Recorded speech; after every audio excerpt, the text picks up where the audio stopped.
Hola, bienvenidos a mi canal. En esta ocasión hablaremos de historia mundial. Uno de los temas más importantes son los conflictos políticos y las guerras que se suscitaron en nuestra historia. En esta ocasión hablaremos acerca de la unificación alemana y la italiana, el imperialismo, la Primera Guerra Mundial y la crisis de 1929 en Estados Unidos. Comenzaremos con la unificación alemana e italiana. A inicios del siglo XVIII, comenzaremos hablando de Italia.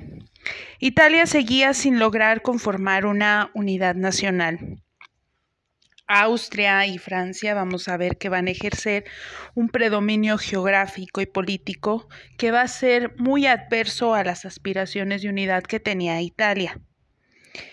En 1820 se van a comenzar a organizar algunas sociedades secretas que se van a conocer como los carbonarios o el movimiento de los carbonarios, que van a provocar rebeliones que van a marcar el antecedente para la futura unificación italiana. El proceso de unificación va a ser iniciado por el rey de Piamonte, Cerdeña, Víctor Manuel II, y que con su alianza con Napoleón III le va a permitir anexarse territorios en el norte que hasta entonces Austria los tenía dominados. Un personaje representativo de la unificación alemana fue Giuseppe Garibaldi, quien va a dirigir la lucha liberal en Nápoles y Sicilia contra el rey Fernando II. En 1870 los estados papales se disuelven y vamos a ver que van a ser anexados junto con Roma al Reino de Italia, con lo cual este país va a lograr su unificación total. En cuanto a Alemania, vamos a tener que en 1815 el Congreso de Viena va a decretar la integración de una conferencia de 30 estados germanos con la protección obviamente de Austria, y en 1819 Prusia va a impulsar una unión aduanera y comercial entre los estados alemanes, conocida como el famoso Zollverein, que va a permitir la apertura liberal y nacionalista en Prusia. La unificación inicia a partir de 1861, cuando Guillermo I asciende al trono de Prusia, y pues ahí va a iniciar una fase político-militar de la unidad alemana. Un personaje importante de esta unificación fue el canciller de hierro, el primer ministro Otto von Bismarck, quien, con la justificación del imperialismo y el reparto de África, va a liderar una serie de guerras para lograr la unificación germana. Una de ellas va a ser la guerra por los ducados, que es la guerra danesa en 1864, y pues esta unificación va a terminarse con el Tratado de Frankfurt, que va a lograr la unificación total alemana con la pérdida de Alsacia y Lorena por parte de Francia. Vamos a comenzar a hablar acerca del imperialismo, ¿sí? Este imperialismo, más o menos vamos a hablar que en el siglo XIX, con la Segunda Revolución Industrial, los modos de producción se van a empezar a modernizar por medio de nuevas formas de energías que van a aparecer, como el petróleo y la electricidad. Y esto va a motivar que países industrializados comiencen una búsqueda de materias primas y otros recursos en países o en otros países con instituciones débiles o inexistentes, ¿sí? Y esto va a ser aprovechado por ellos para satisfacer sus demandas y extender su dominio económico. A este sistema de dominio de un país fuerte a uno débil, se le llama imperialismo. Las principales causas para que se dé este sistema son, la primera, la búsqueda de recursos naturales, principalmente en África y en Asia, la obtención de mano de obra barata, la intención de crear nuevos mercados para su producto y obviamente expandirse, el famoso expansionismo, y pues obviamente también la expansión de su capitalismo. Invertir su excedente de capitales en otros países y al interior. La justificación de una misión civilizadora, o sea, venimos a ayudarlos. Vamos a hablar acerca del proceso imperialista. Vamos a ver que la necesidad de garantizar colonias, mercados, materias primas y fuerza de trabajo va a mover a potencias imperialistas a rivalizar por el control, sobre todo de África. Francia, vamos a ver que va a lograr colonizar territorios como Túnez, Argelia y Marruecos. Inglaterra, por su parte, va a lograr ejercer un imperio naval por medio de la Guerra del Opio, obligando a países como China a abrir sus fronteras al capital británico por medio del llamado Tratado de Nankín.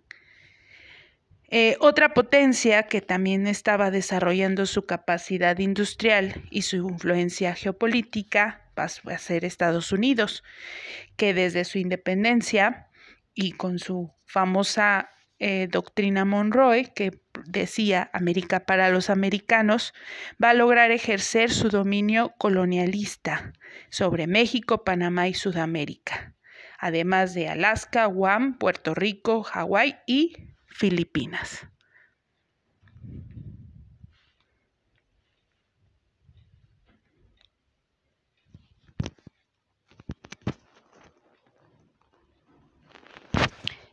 Las principales potencias de principios del siglo XIX, por tanto, fueron Inglaterra, Francia y Alemania.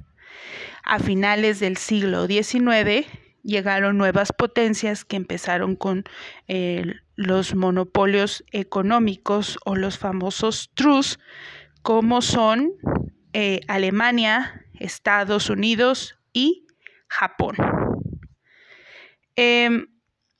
El gobierno, estos tres países con monopolios tenían como características más importantes tener un gobierno independiente, una economía muy sólida y haber expandido su poderío militar. Las consecuencias que nosotros vamos a tener de este imperialismo, ¿sí?, van a ser varias. Primero, como ya lo dijimos en la anterior diapositiva, la aparición de nuevas potencias imperialistas como Alemania, Estados Unidos y Japón. Otra, pues vamos a ver que va a ser la paz armada, el nacionalismo exacerbado, ¿sí?, una competencia entre países expansionistas por el control de océanos y sitios estratégicos en todo el planeta, y va a iniciar la carrera armamentista como posibilidad de resolver mediante la guerra los conflictos geopolíticos entre potencias capitalistas en el nuevo orden económico industrial.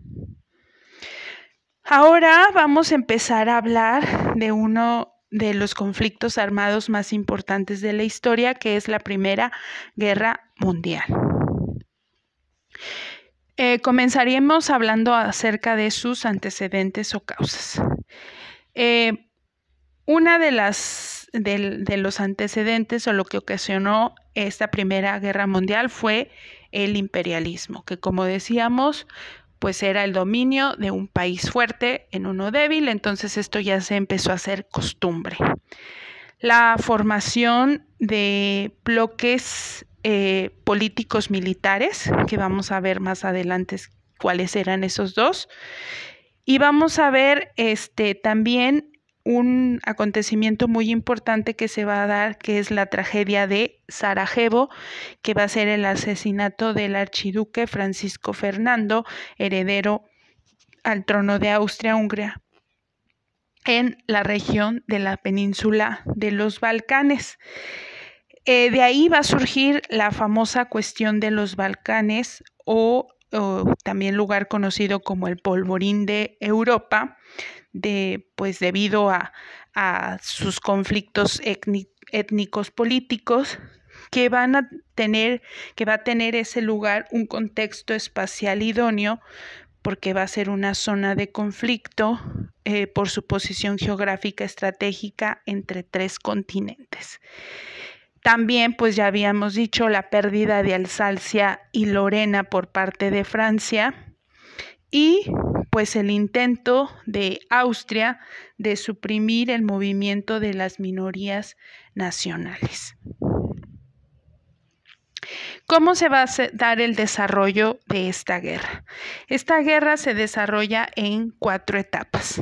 En la primera etapa vamos a ver que Alemania va a invadir Bélgica y va a atacar a Francia de acuerdo con el plan Schlieffen, ¿sí? Italia, pues ahí se va a dedicar neutral, va a romper con la Triple Alianza. En la segunda etapa, la guerra se va a estancar. A ese acontecimiento se conoce como la Guerra de las Trincheras. En la tercera etapa, Estados Unidos defiende su apoyo a la Triple Entente.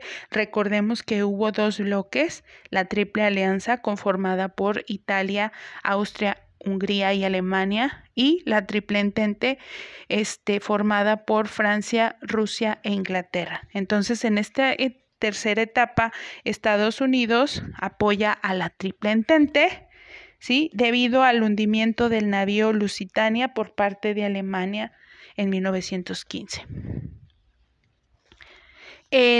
Después vamos a ver que en 1917 Estados Unidos declara la guerra contra las potencias centrales por causa del famoso telegrama Zimmermann, que va a enviar a Alemania a México para que le ayudara a invadir a Estados Unidos. En octubre de 1917 estalla la revolución bolchevique, que va a causar que Rusia salga de la guerra en 1918. En la cuarta etapa, Rusia firma el Tratado de Brest-Litovsk con Alemania. Austria, Hungría, Turquía y Bulgaria se van a rendir. Alemania se va a empezar a colapsar y pues obviamente el triunfo de esta guerra va a corresponder a los 4 países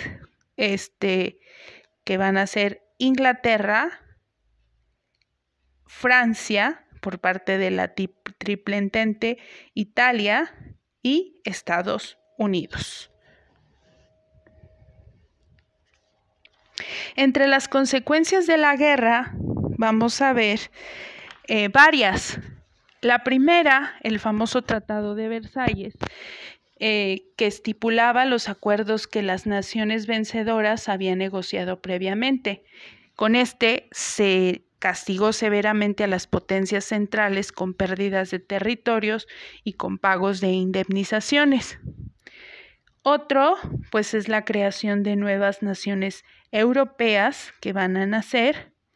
Va a surgir una competencia mucho mayor de las potencias imperialistas, se va a dar la desintegración del imperio austrohúngaro y en el ámbito social vamos a ver que la participación de la mujer va a lograr que se instituya el sufragio o voto femenino en varios países occidentales. Como resultado de la victoria aliada se van a suscribir varios tratados de paz, como el de Versalles en Alemania, que va a dar fin a la Guerra Mundial, ¿sí? En la cual se va a dar una sanción a Alemania, reduciendo su ejército, su fuerza aérea, ¿sí? Y también se le va a pedir un pago por la indemnización a causa de la guerra.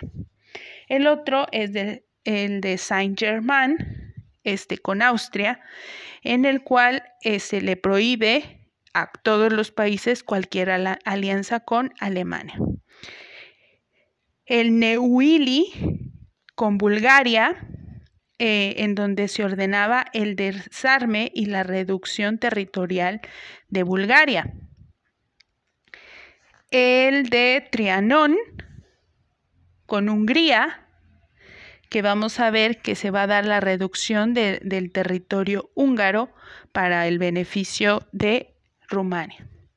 Y el de Sèvres con Turquía, ¿sí? En el cual se va a dar la desaparición del imperio otomano turco con el famoso Tratado de Lausana. Ahora vamos a ver otro acontecimiento bastante importante, que fue la Revolución Rusa. Esta Revolución Rusa va a tener varias situaciones. Vamos a ver que el último zar de Rusia fue Nicolás II Romanov, ¿sí? Y durante su gobierno vamos a ver que se va a dar la integración de la Duma o el Parlamento y de los soviets, que era una asamblea de trabajadores soviéticos. Pero a causa de eso, en 1914 va a iniciar la crisis política en Rusia, lo que va a ocasionar una huelga en San Petersburgo. En febrero de 1917, Nicolás II abdica, la Duma o el Parlamento establece un gobierno reformista que va a ser representado provisionalmente, obviamente, por Alexander Kerensky. Vamos a ver que por otro lado, pues va a estar Lenin, que va a ser líder de los bolcheviques, que va a encabezar una revolución que va a ser conocida como la Revolución de Octubre y va a tomar el poder. Después de eso, vamos a ver que va a morir, obviamente, Lenin, el líder de la revolución bolchevique, y el sucesor va a ser León Trotsky. León Trotsky va a firmar con Alemania el Tratado de Brest-Litovsk, con el que Rusia sale de la Primera Guerra Mundial a causa de que estaban en la revolución bolchevique. A partir de esa situación se funda la URSS, o la Unión de República Socialista, y Rusia se convierte en el primer país socialista. El mundo entre guerras. Vamos a ver qué consecuencias dejó la guerra. Y una de ellas pues va a ser la crisis de 1929 en Estados Unidos, llamado el Jueves Negro. Al finalizar la Primera Guerra Mundial, vamos a ver que Estados Unidos se va a convertir en la primera potencia económica del mundo, pero pues la sobreproducción, la mala planificación en las exportaciones van a provocar una crisis que se va a agudizar con la caída de las acciones en la Bolsa de Valores en Nueva York. Y este hecho es conocido como el Jueves Negro. Entre las graves consecuencias que suscitó la crisis del 29 destacan quiebres de bancos y de la industria hotelera y turística, el desempleo, el endeudamiento, el incremento en los precios de la producción agrícola y la disminución en la producción mundial. Para 1932, Franklin Delano Roosevelt va a tomar la presidencia y va a aplicar un programa emergente que se va a conocer como el New Deal o el Nuevo Trato, con el que el Estado va a tomar las riendas de la economía con el fin de rescatar al país de esta crisis, ¿sí? Con esto logra rescatar a Estados Unidos de su depresión económica. Aquí Franklin Roosevelt se va a basar en el programa de John M. Keynes, ¿sí? Y este programa va a consistir en aumentar las exportaciones de productos a Europa por medio de préstamos a largo plazo para incrementar presupuestos. Continuaremos con los regímenes totalitarios. Vamos a ver que se denomina totalitarismo a la forma de gobierno donde el Estado controla todo el sistema político, económico, cultural y social de un país. Entre sus características se encuentra que el régimen es de un solo partido y es militarista, el nacionalismo exacerbado, las ideas del imperialismo y sus ideas de una política expansionista. ¿Qué consecuencias va a tener en el mundo? Pues bueno, como uno de estos regímenes totalitaristas fue el nazismo, pues una de las consecuencias va a ser la persecución de judíos en Europa por la mentalidad que van a tener los alemanes nazis, de la superioridad de la raza aria. Y otra es la creación del Muro de Berlín. Hay una serie de sistemas totalitarios, aquí pusimos algunos de los más importantes. El primero que vamos a ver es el nazismo. Este nazismo estuvo encabezado por Adolfo Hitler, ¿sí? Y pues su gobierno se va a caracterizar por los siguientes puntos: la supremacía de la raza aria, la búsqueda del espacio vital alemán para la creación de un nuevo Estado. Vamos a ver también que esto se va, esta supremacía de la raza aria se va a basar en la famosa ley de Nuremberg, que habla acerca de la justificación de la segregación racial. Otra va a ser la censura a otras culturas, principalmente la cultura judía, su política expansionista y el desconocimiento del Tratado de Versalles, que castigaba a Alemania y lo limitaba de su desarrollo. Tras un golpe de Estado fallido, Hitler y otros miembros del partido nazi fueron encarcelados, y es allí en prisión donde Hitler escribe un libro que se va a llamar Mi lucha, obra base de la ideología nazi. Por otro lado, tenemos el fascismo en Italia. Benito Mussolini va a ser quien va a implementar en Italia un sistema totalitario conocido como el fascismo.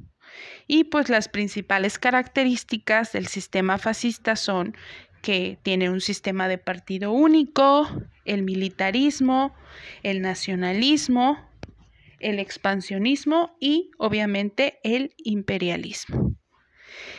El estalinismo es el régimen de Stalin en la URSS, ¿sí? Con el triunfo de la revolución bolchevique, Lenin va a establecer el socialismo como una forma de gobierno. En 1921 se va a crear, como ya habíamos dicho con anterioridad, la Unión de Repúblicas Socialistas Soviéticas, que va a aplicar a su política, pero pues va a morir Lenin, va a comenzar la URSS, ¿sí? Y al interior del partido va a empezar una lucha interna por el poder entre León Trotsky y José Stalin. Stalin va a lograr quedarse en el poder, aplicando un sistema totalitario que se va a llamar pues obviamente el estalinismo, que con los planes quinquenales para el desarrollo de la industria pesada y con la aplicación de una purga contra sus adversarios, logra mantener el control político y económico de esa región. Otra es el militarismo, cuyas características más importantes son el rechazo a la cultura occidental, una idea de control y conquista del Pacífico, y otros países con sistema fascista se pueden ubicar, por ejemplo, en España con Francisco Franco y el falangismo. Gracias.